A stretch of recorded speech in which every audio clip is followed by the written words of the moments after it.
Aujourd'hui, nous allons découvrir les environs et la commune de Pindré. Nous sommes vers Montmorillon et nous allons tout de suite aller visiter un château médiéval.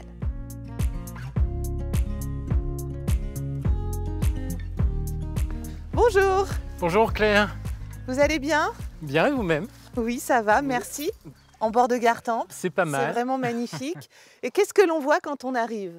Alors, vous voyez un château dans son état, on va dire, comme on le voit là, ça peut être du XIVe siècle. Même si la première mention d'un hébergement de pruniers date de la fin du XIIIe. La porte historique n'est pas celle que l'on va emprunter aujourd'hui. Non, exactement. Parce que celle, la première, qu'on voit qui est un peu à l'étage, en fait, c'était justement pour se protéger des écorcheurs, des vilains, on va dire.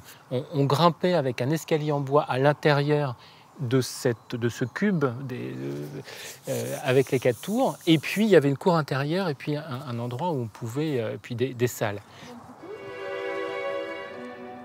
Je vais vous montrer d'abord la chambre aux fresques, une chambre avec des fresques qui sont devant vous. Une particularité. C'est les 3 lions qui sont sans doute un hommage à Marie Stuart au XVIe siècle. Elles étaient sous un enduit et c'est vraiment un maçon qui, en enlevant l'enduit, nous a appelés en disant « il y a du rouge, il doit y avoir quelque chose ».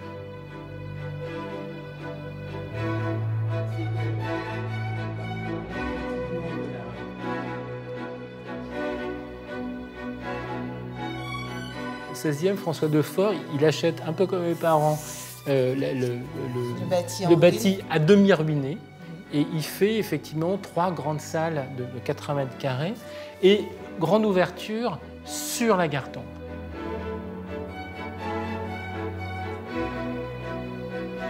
Bonjour Béatrice. Bonjour Claire. Vous êtes animatrice du patrimoine. Bonjour.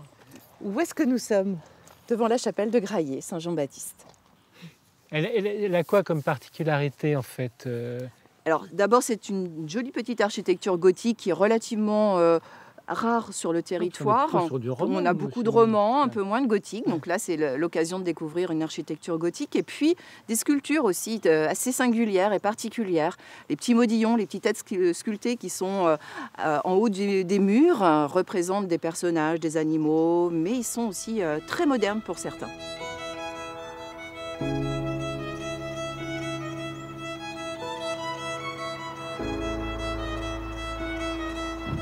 Ici, nous sommes aux Grandes Oreilles.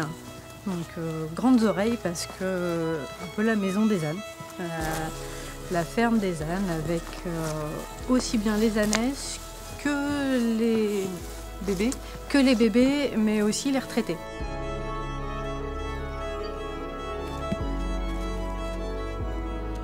Vous avez assez de lait en ce moment?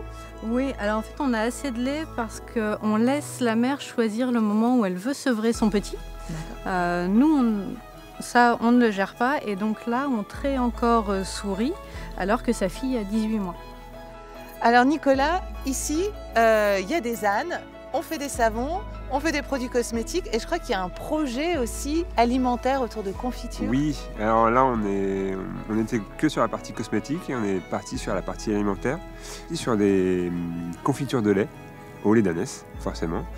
Est-ce qu'on irait par avoir tout ça dans la partie boutique et production? Bien sûr.